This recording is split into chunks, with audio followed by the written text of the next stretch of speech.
Okay, so let me introduce you to our panel this evening. First of all, I'd like to introduce Reverend Dr. Bruce Cromwell, who is the superintendent of the Central Region Conference. And he's a member of the Study Commission on Doctrine and the Protestant chair of the Catholic Evangelical Dialogue through the USCCB. But he remarks that his greatest roles, however, are as a pastor's husband, married to the Reverend Dr. Mindy Cromwell, and as father to their two sons, Levi and Bennett.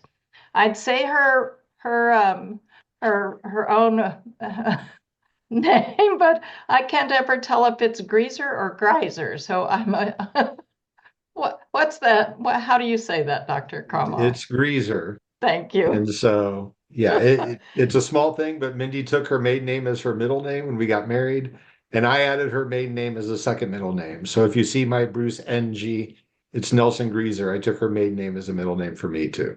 So Oh, wow, that's great. And then Jen Starr-Reivitt is a graduate of Asbury Theological Seminary. She pastors at Compass Point Church in Turlock, California, while also serving as one of the assistant superintendents in the network of Undeniable Blessing. Jen, can you wave so that everybody can see who you are? Thank you. Colleen Carney is the lead pastor of Monocrest Free Methodist Church in the Harvest Conference. And she writes that her main experience with resolutions is helping to bring one to the floor of General Conference after it was approved by the Board of Administration, and they were able to bring it to a vote, though it was defeated. So I'm Denise Abston, an elder in the Central Region Conference and the assistant superintendent of the Central Region Conference, and I am a team member of AWL.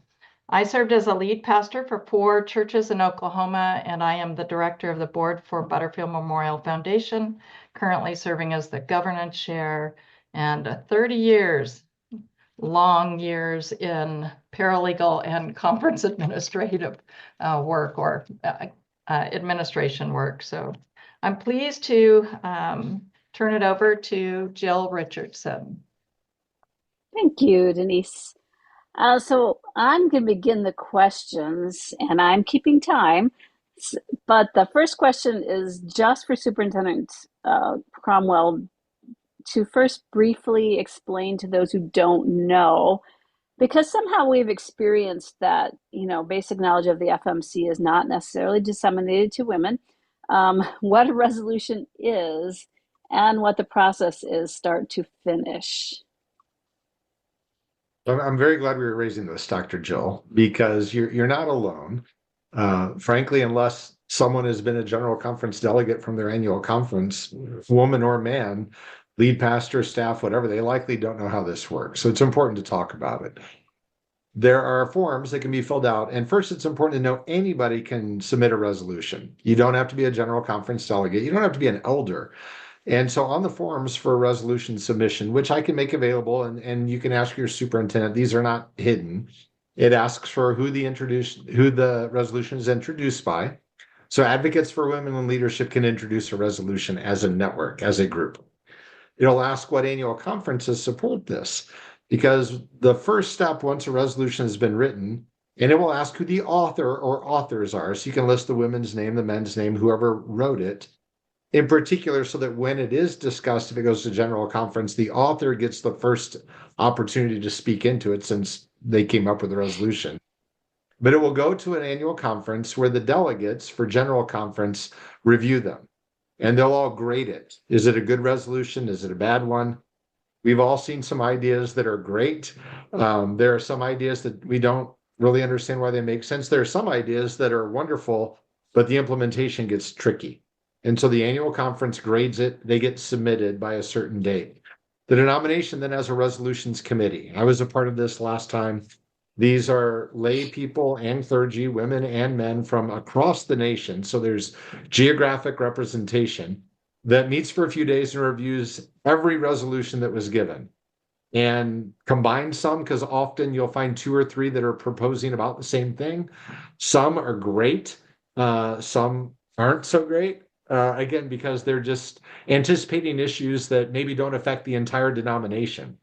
And this is something to keep in mind that may come up a little later tonight, is when you're writing a resolution that changes our book of discipline, it's incredibly important to remember that provisional general conferences around the world are bound by our discipline.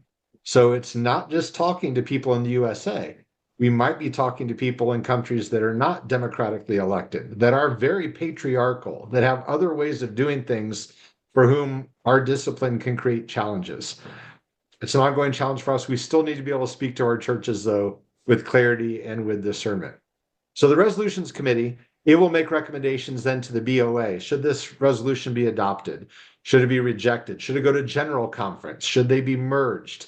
These are only recommendations because the denominational BOA then spends 3 days where we looked at every single resolution that came before us. And you can imagine 3 days of doing anything, it can get a little long in the tooth by the end of day 3. And so you want your resolution talked about early, if only because by the end of the time, nobody cares. That's not completely true, but you understand what I'm saying. The board then sometimes adopts some resolutions. The decision to put it in the discipline or make it part of our superintendent's manual or a protocol for Center for Pastoral Formation, those can be decided by the BOA right then, or it can be forwarded to the general conference or rejected. But as Pastor Colleen saw, and all of you may or may not know, the general conference has the right of approval or refusal of anything the BOA does. The resolutions committee is just recommending. The BOA makes decisions, but it has to be affirmed by the general conference. And so if we don't like that they approve something that we don't think is good, that can be brought up for vote on the floor of general conference. If they rejected something we think still needs to be talked about, it can be brought back to the floor of general conference. And then it's a proper protocol for how that gets decided and determined. The key, I think, is just to make sure you are talking to many people from many different places and backgrounds. Because again, what affects me in my local space may not affect others. And it's to talk to multiple superintendents, frankly, who might have a little bigger idea of how the denomination functions. But even then, not all of us who are at the superintendency pay attention denominationally. Some are very focused on their area, which may be by necessity, but they can't speak to how this would relate to other groups or other networks or other conferences. So you write one, you get other people involved. The more conferences and people that can support it, the better. It shouldn't matter who the author is. I don't recall ever seeing anything rejected because of who an author was, but we're humans. And so it makes sense if something comes from the Board of Bishops, we might pay attention to that more than if it comes from a layperson that nobody has ever heard of. That just is a reality. But the merits of the resolution are what matter. Think through it, write clear whereases, and make sure the statement itself is succinct and does what you're hoping it does for the blessing of the whole church. I can share a lot more, but there are several other questions I think they're important to get to tonight, Dr. Jill. So maybe that's all I'll say for right now. Okay, thank you. That was very helpful. The second question, I'm going to direct at Denise first, but assuming she doesn't take the whole 6 minutes, we'll then open it up to the rest of the panel. But it is, what is one mistake people make when they write or submit a resolution?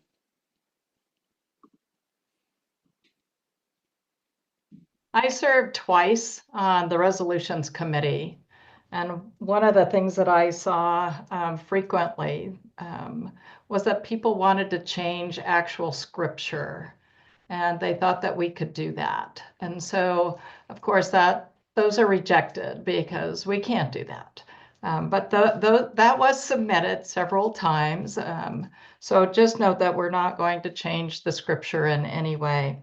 I think one of the things that I find is that people have a false sense of reality that their resolution is going to be sent to the general conference floor just because they submitted it. And as Bruce so aptly told us, it goes to the resolutions committee and it'll be decided on whether it goes to the Board of Administration or whether it's rejected or whether it should go on to the general conference floor. I also think that people forget that they've not quoted the paragraph or the section in the Book of Discipline from where it comes. what they want to change in their resolution. And I think the other thing is that you should always check every place in the Book of Discipline that that particular subject is mentioned, because oftentimes people will write a resolution and it's elsewhere in the Book of Discipline where it's already present there. So I think one of the other things I'd recommend is that you check one with your superintendent. Or with AWL if it has to do with women's issues, or if it's with immigration, you might ask the Justice Network or the FMC for the FMC, or Conexión Latina for immigration issues as well. There are people who would be happy to help you author it or give you wisdom. So those are the things that I think are we make mistakes on from the beginning. Thank you, Denise. So you would say that last one was maybe we make a mistake in not soliciting absolutely expert help and allyship from the beginning. From the beginning, yeah. Okay. Anyone else on the panel want to add to that question? Again, the question is what one mistake when people write or submit a resolution? I think I was on our conference where we looked at resolutions. So I wasn't at the general conference resolution level, but I often felt like if they didn't have enough of the whole whereas section, the background to really say why their resolution was important, we didn't think it was as important, even if even if some of the topics were important, if they just were like whereas and like one thing, it just seems like there's more in the Book of Discipline that you could use, or even beyond that, to say why your resolution is important. I would just add, Dr. Jill, that if you look in your Book of Discipline, you'll see some of the paragraphs have an asterisk beside them and some do not. This indicates which sections can the BOA change and which have to be changed by a general conference. And even then, if it's in the Constitution, so chapters 1 and 2, the Free Methodist USA General Conference cannot change those. It has to go to a world vote. And so sometimes people think we can just do this, but there's a deeper process. And this goes to, again, even the conversation tonight. How do we communicate what the process is so that everyone along the way understands and doesn't feel like they're being silenced or minimized or skipped over? We just need to make sure they understand what can be changed and how can it be changed if we do it. All right. Thank you. I'm going to move on to question 3. Do women, especially those who want to author resolutions about equity and/or anti-sexism, face particular challenges in this process? Anyone have experience or thoughts on that? I do. I don't know how many have been put forth, specifically from women about sexism or that kind of thing, but I did put forth a resolution last general conference for more equity in hiring practices. And I think I knew it was going to be difficult going in, but I guess I didn't realize how difficult it would be. And I am very thankful for Bruce, who backed me and wrote it with me and got his conference to back it. But I think I just was surprised at the lack of support. And so I guess, for some of you women here, I guess my encouragement is, if you believe in something and you really feel like the Holy Spirit is telling you this is a justice issue and you need to stick with it, because if I didn't have Bruce, I think I maybe would have pulled it, because when I would reach out to people, I just didn't get a response, or if they did, they weren't really very supportive of me, or it was hard. And so even after the resolution, some people were, one person in particular who had been in some of those meetings of decisions was not very nice to me, so it's hard. It's change and people don't like it for whatever reason. Um, and so I guess I'd just tell you, if you believe in something, you know, if if there's at least one other person, stick with it, you know, because I do see, it didn't pass, and I think we're reworking it and putting it forth again. But I do see the benefit of putting something forth and kind of stirring the discussion. Because what happened is I've never, in all my time in the Free Methodist Church, I've never seen superintendent jobs posted ever. But after I did that, they were. And so I feel like a lot of it is a win, and it starts that conversation. But you're gonna get some walls, and you're gonna feel sad because people you think like will back you don't really back you for whatever reason. And just keep at it. I didn't expect my resolution to be exactly the way it was, but I hoped that they would post jobs so that we all had a chance to get them. So everyone, all people. So anyways, that's my experience. If you have any questions about it, you feel free to ask me. I would just add to Pastor Jen, having worked with her on what she wrote, was a really good resolution. And if you're looking for jobs, by the way, my conference has a few pastoral openings that I'd love to hire any of you. So you can go there right now. But no, my experience, I'm not going to presume to tell you that people don't look at the resolution about gender equity or something differently because it's authored by a woman. I don't know. As a guy, I have no idea. I'm not going to tell you that it doesn't happen. I didn't see it in the resolutions committee. None of us said, oh, this is penned by her. And the BOA never really took that into consideration. But I think Pastor Jen's 100% right. Some topics, some people just don't want to address, or they're blind to them and they don't see the need to address it. But as she said, it does make a difference. So in my own experience, we put in the resolution I wrote on capital punishment at this last general conference. It failed in 2019. So we try again, and then it passed the next time. As Pastor Jen already said, some of the things she proposed have already started to happen because people saw the wisdom for it. So don't get discouraged if other people can't see the need. This gets to the statement about having more whereases, but also sharing it and talking about it. Recognizing that I hope if it's rejected, it's not a personal attack, but that it's the merits of the resolution that people are addressing and not the author of the resolution.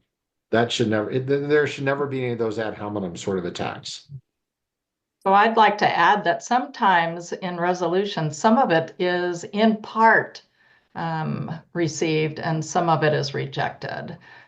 So that's just something else. You might send in a resolution and it has many parts to it. Some of the parts might be accepted and some of them might be rejected.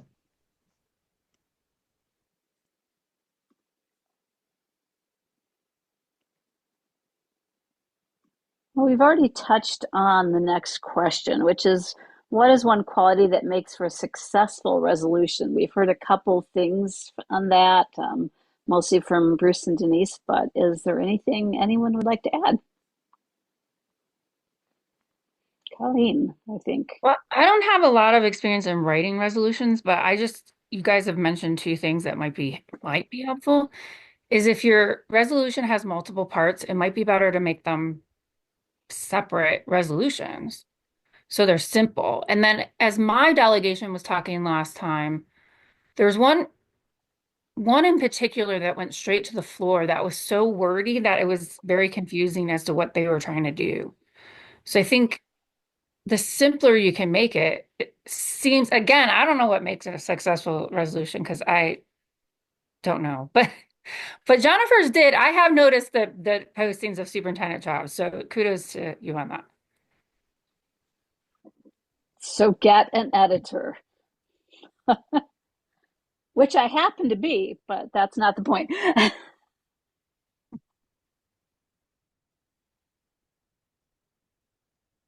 I do think it is helpful to have someone who has done it before and you have, a successful resolution. Like Bruce had sent me his and seeing that. And you're right. Like I had a page of whereases, you know, to defend it, but you don't want a book. People are probably going to get lost in that. Just the main points. I agree, Colleen. I remember Bishop Roller having like two that were like 3 words or something. It's like, oh, okay. And it made me chuckle, but at least I wasn't reading 10 pages of something I didn't understand. So I've sat on resolutions where the committee where there would invariably be the same resolution that has been rejected multiple years, and it would be brought to the floor again and again and again. And so if you sit on the resolutions committee, oftentimes people will remind the committee that this has been brought before previously. Poorly written. And again, it could just be the scripture passages that they want changed in the Bible. So by our general conference. I think the other thing is that as far as multiple resolutions, sometimes what I've seen in like conservation, we were resolutions were submitted with so many parts that by the time you get down to the 20th part, you forgot what the first part was all about. So it would be much more helpful to break it apart into distinct new resolutions so that at least one of them may be received and passed. So Sounds like maybe a superintendent needs to be alerted. Our core values are the authority of scripture, right? So after writing, after you've written it, after somebody's edited it, after you've figured out this is what you want, what would you suggest people do to move their work as far along as they can? How do they get support? And Colleen, I was going to ask you first. Yeah. So my experience, as I said, I've never written a resolution, but I did help bring one back to the floor. So sometimes you get it to the BOA and the BOA either passes it or rejects it, and you don't like that result. I think to get it to the BOA, you should have as many superintendents on there as possible, as many delegates on there as possible, as many conferences co-signing it as possible. If you can get a list of who are the delegates, who do you know? Um, but there was a resolution in 2023 that got passed by the BOA, and there was some talk about it, and there was a lot of people who didn't think it should have been passed by the BOA, that it should have been passed by the delegate, the floor of the general conference. So I found out through through a superintendent that I could kind of connect with two other people. So now there's 3 conferences working together. It was myself and someone from Genesis and one of the co-superintendents from the Reach. And the 3 of us, did a Zoom. We laid out our reasoning for why we thought it should go to the floor. And then we sent that to the superintendent team prior to general conference. So they knew we were going to be bringing it to the floor. And there's 2 steps to that. First, you have to get the floor to vote to bring it back, and then you vote on the actual resolution. So you could be in favor or not in favor of the resolution. You just think it should be voted on by the body. So we sent it to the whole superintendent team. We received feedback from the Board of Bishops, which they weren't happy about it, but we still are allowed to do it. And then we sent back just a response. And then after that, we started getting superintendents signing on, full conferences signing on, delegates. So we had a list of maybe 5, 6, 7 different people and or conferences that were willing to say, yeah, we're going to support this. And I think that puts a lot more weight behind it. So on the first day of general conference, we were able to get it back to the floor. And then the last day of general conference, we had to argue whether we thought it should be overturned or if we should agree with what the BOA had decided on.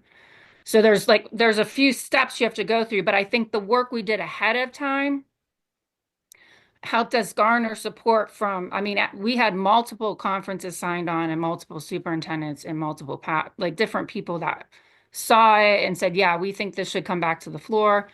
And then I think most people were actually against it because it got defeated by a lot.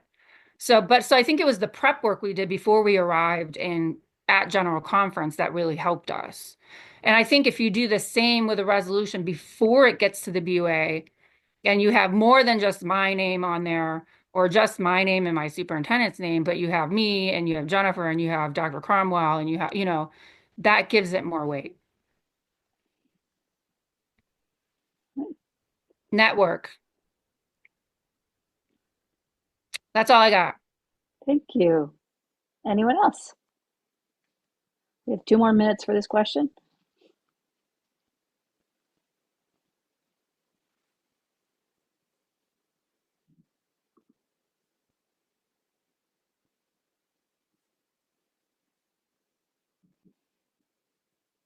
Well, to fill the space, and since I'm a preacher, I like the sound of my own voice before a captive audience, so I'll just talk. So, no, but Pastor Colleen, she's right. Network and communicate it. One of the most frustrating things for me is when you've sent out material ahead of time, the study commission on doctrine has given a report, or you as a delegation wrote a lot of whereases, and people are now voting on something that they did not read about. There's nothing you can do about that. It's human nature. Sometimes we vote on things and we have no idea what we're talking about. I just don't like it, so I'm not going to vote for it. Or I ask someone and they tell me, but that's where, again, the networking matters, because someone who does know that they respect can speak into it and explain why this matters, why this counts, why they should pay attention, or why, this is problematic. So I think the more you can communicate with the broader, breadth of people, the more you can get women and men who have expertise who can actually speak into that issue and why this is significant, where we've been overlooked or where we've been marginalized, or why this wording is limiting it somehow. I think that's always helpful. There will always be campaigning, even though we say we don't, but we do. There's always campaigning that goes on. And with cell phones, people are texting like crazy. I am sure. I hate it, but it happens. If you can do it ahead of time, all the better. All right, thank you. And I'll mention again that AWL is a network. It's that word. So if you are interested in, creating a resolution that will benefit women in the FMC, please let us know. We would love to work with you on that. Question number 6. What is one resolution you think would be timely right now in the FMC? This should be interesting.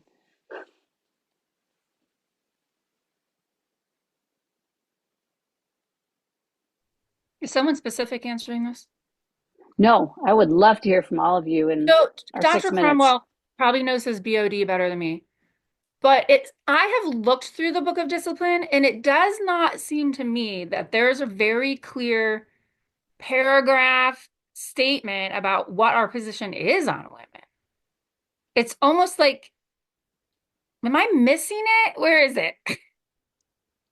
Did you say on women, Pastor Colleen? Yeah, I'm finding like it's like assumed, but I have not found something that says this is what we say about women in ministry. Did I miss it, or is it not in there? I think in the introduction, in the membership covenant, there are many places where we talk about how God is not a respecter of persons. I mean, God is not a male. And I don't think we say that specifically, but in the image of God, male and female, God created us. And so women represent the Lord just as much as a man can. That's found in some other places. And so this often, though, comes up when you're presenting resolutions, is people will argue it's understood. The problem is, if it's not explicit, there are many things that people will say we don't have to follow that because it's not explicitly stated.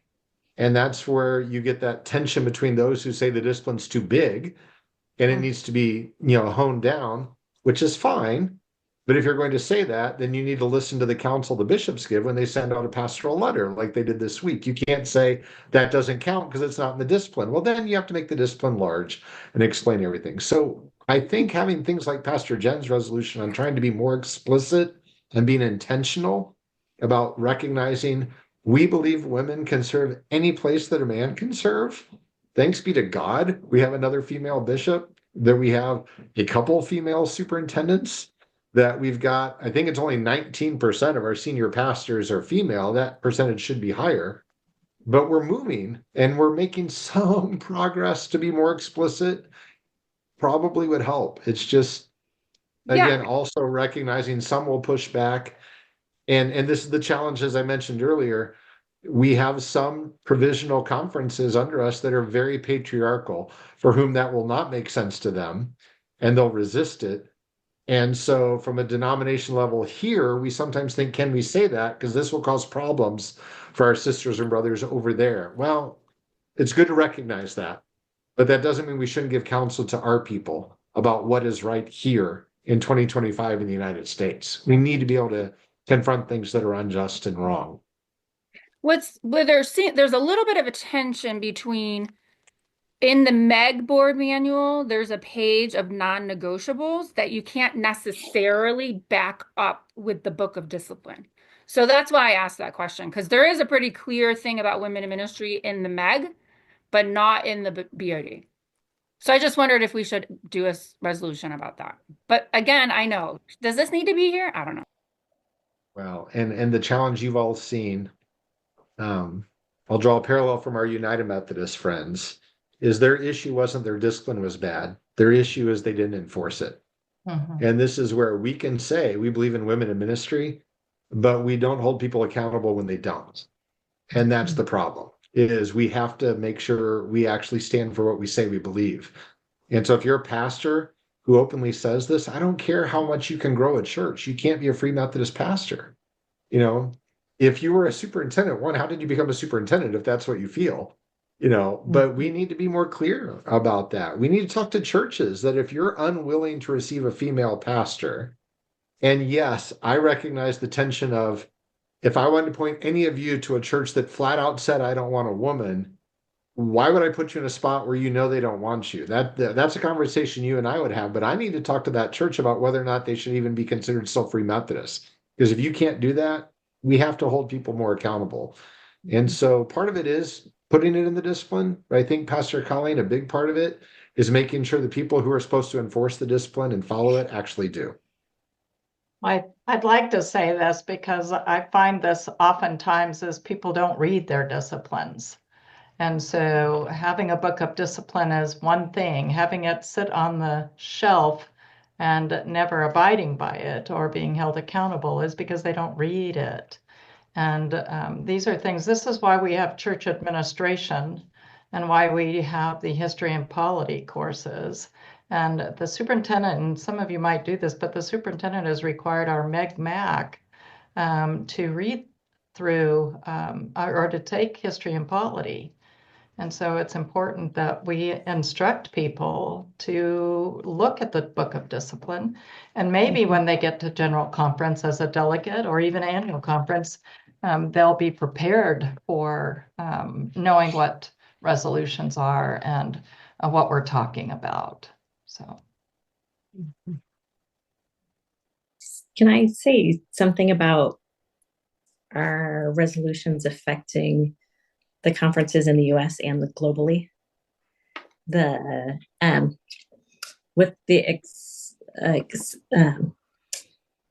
Most of our world areas, the area directors are already saying, we ordain women, we fully support women. So I don't think our concern about doing something that's right and saying that the Free Methodists should do something that is right with regard to equity for women, I don't think we should ever hesitate to do that, because we're not sure if that's going to go globally, because I think we have to say it does need to go globally. So unless you're doing something very specific, like women should be able to preach in pants, like that's a cultural thing. but women should be able to preach is a global thing.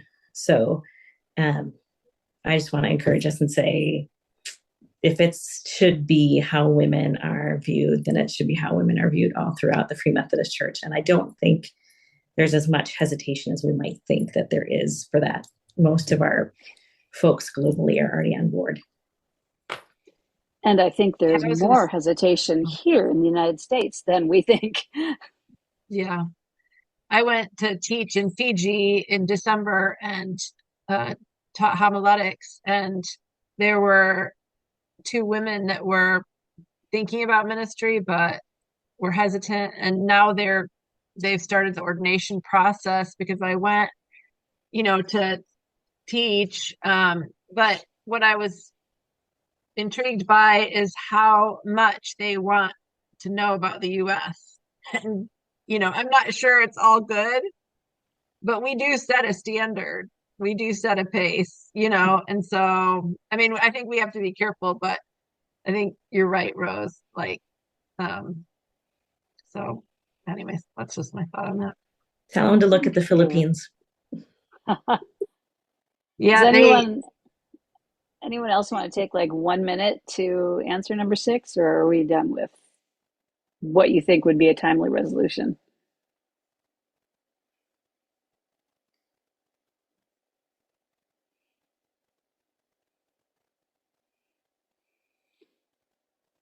Then I'm going to ask first, Denise, what is the why? Why would anyone, not just women, care about offering resolutions to the FMC? What difference does it make?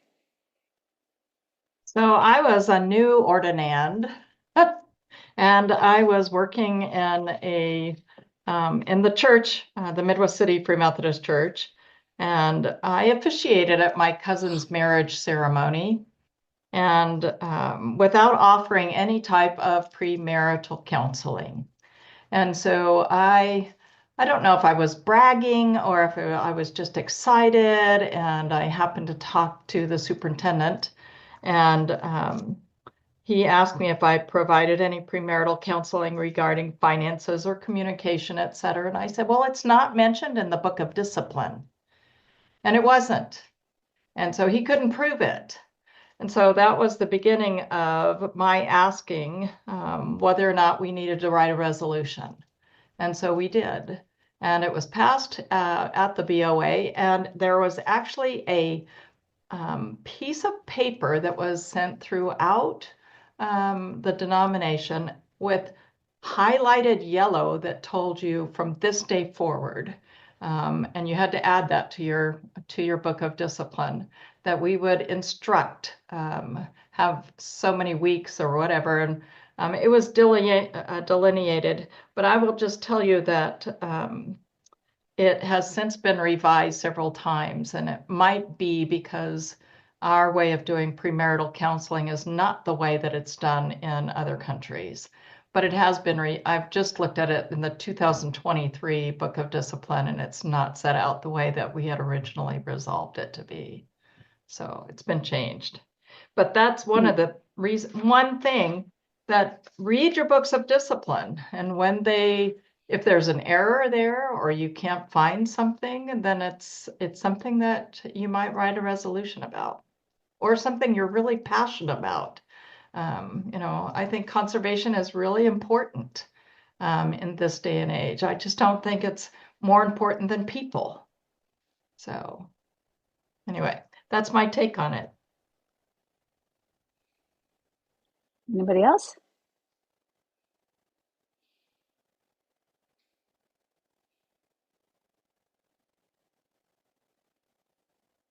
I guess for me, we are a Methodist tradition, so we factor in all the things: scripture, tradition, reason, experience. And I just think, our culture changes, and we have to be thinking about that. And, whether it's, how we treat the environment, do we need to be more careful about that? And how do we steward things? So I just think, I think it's good that not that it can change really easily, but that it can change, and is a fluid document to some degree. Along with those Methodist principles, we believe in lay clergy balance. And so there are, groups that need lay voices that speak into it because their perspective will be different than that of the clergy. And even then, we don't have hierarchy within the clergy. We may have different roles, but for example, I'm not the highest ranking clergy person on this Zoom call. I'm an elder like most of you who are elders here, all of you, we all have the same level of voice. Our vote, I get one vote, just like any other elder at General Conference. And so to be able to speak into things that you're aware of that others may not see or know is incredibly important. And if we see something that burdens us or that we find is just wrong, um, we speak out. And it may not resonate with everybody else, but it's better to have not to do that and to see it shot down than to not say anything and then just suffer in silence for the next 4 years. I mean, it's akin to people who complain about elections but never vote. So, speak up because this is how things get changed. This is how we raise awareness to stuff. And we live in an ever-changing world. I mean, two of my favorite quotes from church history are the church must always be reforming. And to grow is to have changed, and to be perfected is to have changed often. It's okay to adjust. So just again, personally, for example, a month from now, I'll be in Seattle with the Study Commission on Doctrine, and I'll be giving them my little counsel on how do we work with trans persons. There's nothing in the discipline about that. Well, this is an issue that 40 years ago, of course, it wasn't in the discipline. That was not a topic. 40 years ago, we were worried about could you speak in tongues or not. That's really our issue today. So things do come up, and you, as women who are serving on the front lines, will see things that a superintendent won't see from our ivory tower, or that I won't see in Kansas that you might see out in Seattle or in California or in New York or wherever. So speak out and write it and get other people involved and pray a lot. And I think you'll be surprised that if the Spirit's prompting you, the Spirit's probably prompting other people also.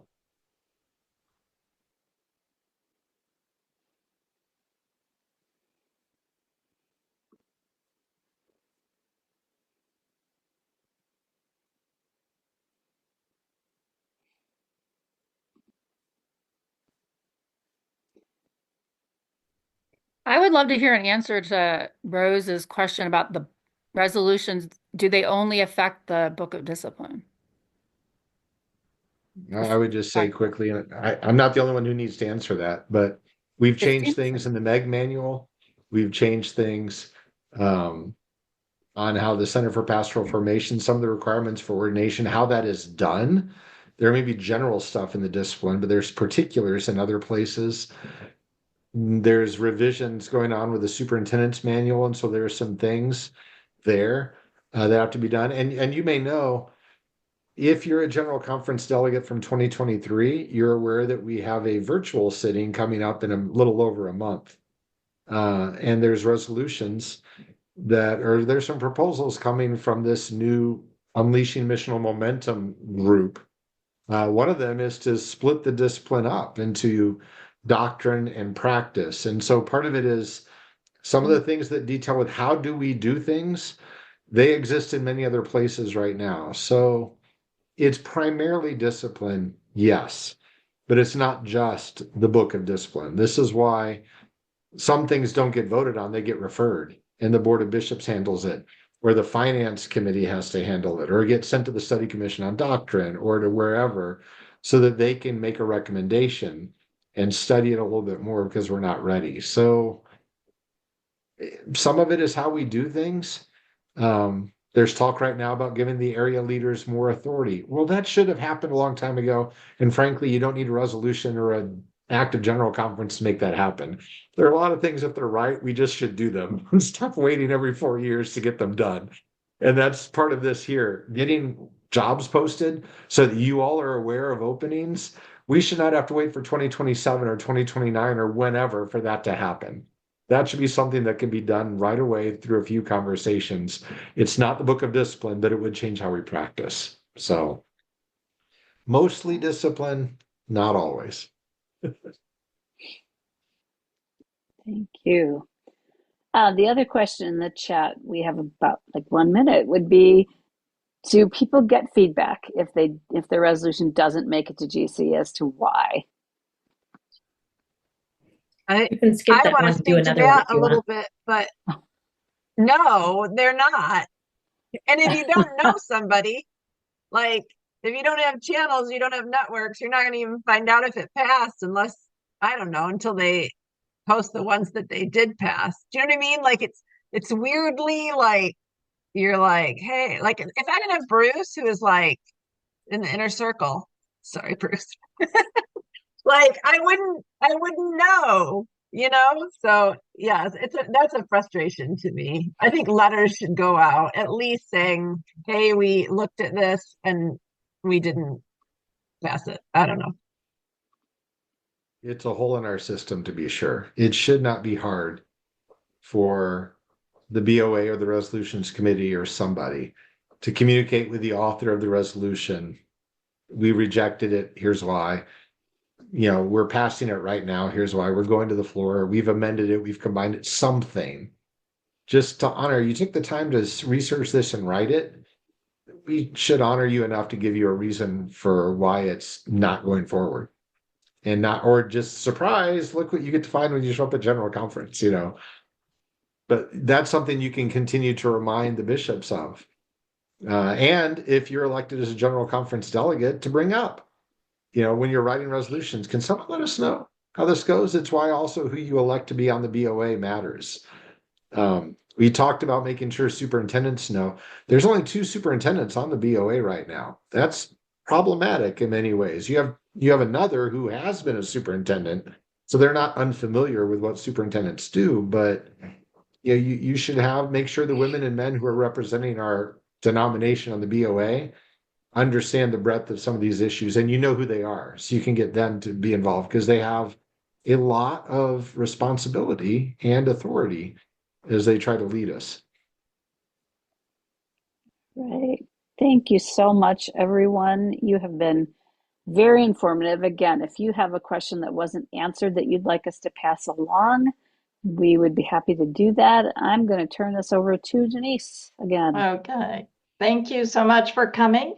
I just want to refer you to our website, awlfmc.org.